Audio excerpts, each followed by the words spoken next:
আসসালামু আলাইকুম প্রিয় বন্ধুগণ। আপনারা নিশ্চয়ই জানেন যে সম্প্রতি ইরান যুদ্ধে যোগ দিতে ইউরোপীয় দেশগুলোর তীব্র অনীহার জেরে মার্কিন প্রেসিডেন্ট ডোনাল্ড ট্রাম্প উত্তর আটলান্টিক জোট থেকে বেরিয়ে যাওয়ার হুমকি দিয়েছেন। অর্থাৎ ন্যাটোর যে কোনো কার্যকলাপ থেকে তিনি নিজেকে প্রত্যাহার করতে চান। তবে ন্যাটোর যে গঠনতন্ত্র উভয়ের অধীনেই তিনি ঠিক কীভাবে তা করতে পারবেন সেটি নিয়ে প্রশ্ন রয়েছে।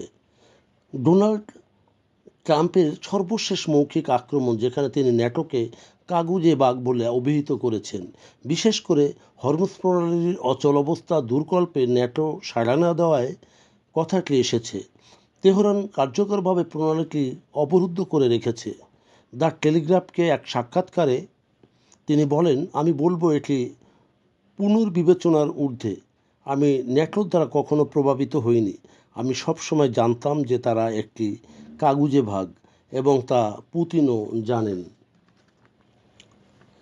1949 সালের ন্যাটো চুক্তি তার 13 নম্বর অনুচ্ছেদে কোনো দেশকে বেরিয়ে যেতে চাইলে যুক্তরাষ্ট্রকে আনুষ্ঠানিকভাবে জানাতে হবে, এবং যা পরে অন্য সদস্যকে জানিয়ে দেওয়া হবে।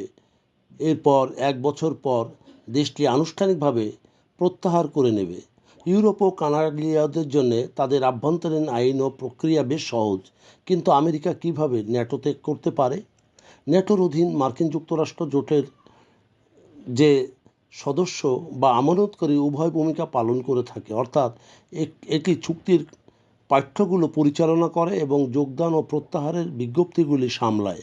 মূলত কিছুটা অফিসিয়ালি মোতাবেক মার্কিন পররাষ্ট্র দপ্তরকে তার প্রত্যাহারের অভিপ্রায় জানাতে হবে।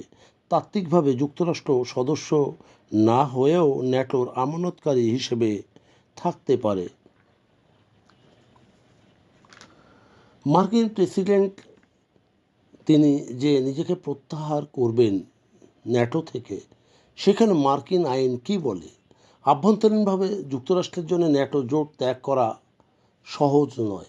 2023 সালে সাবেক প্রেসিডেন্ট বাইডেন এমন একটি আইনে স্বাক্ষর করেন যা সিনেটে 2/3 সংখ্যাগরিষ্ঠতার সমর্থন ছাড়া কোনো প্রেসিডেন্ট এই সামরিক জোট ন্যাটো থেকে বেরোতে পারবেন না, যা ছিল 2024 সালের অর্থবছরের জাতীয় প্রতিরক্ষা অনুমোদন আইনের একটি সংশোধনী। ন্যাটো থেকে আনুষ্ঠানিকভাবে বেরিয়ে যাওয়ার যে কোনো সরাসরি চেষ্টা সুপ্রিম কোর্টে যাওয়ার প্রবল সম্ভাবনা থেকে যায়, যেখানে সরকারের চুক্তি যা কবে যে কোনো সময় বেরিয়ে যাওয়ার ক্ষমতা প্রেসিডেন্টের, এবং তা ঠেকানোর চেষ্টা অসাংবিধানিক।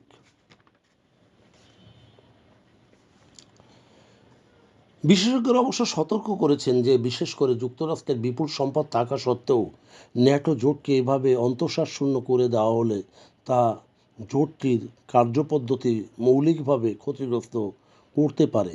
সম্প্রতি মার্কিন প্রেসিডেন্ট ট্রাম্প যা বলেছেন তা বিবেচনা করে যুক্তরাষ্ট্র যে একজন উদাসীন সদস্য হিসেবে থেকে যাবে, সেই সম্ভাবনা উড়িয়ে দেওয়া যায় না। ন্যাটোর প্রতি প্রেসিডেন্টের অঙ্গীকারের দোদুল্যমানতা, যুক্তরাষ্ট্রের মিত্রদের প্রতি সাম্প্রতিক সমালোচনা, ন্যাটো সদস্য দেশ ডেনমার্কের কাছ থেকে গ্রিনল্যান্ড দখল এবং কানাডাকে সংযুক্ত করার বিষয়ে রয়েছে প্রেসিডেন্টের নানামুখী মন্তব্য। প্রিয় বন্ধুগণ, যদি আমাদের এই তথ্য গল্প আপনার ভালো লাগে তাহলে লাইক এবং শেয়ার দিন, এবং আজ আমাদের সঙ্গে থাকার জন্যে ধন্যবাদ।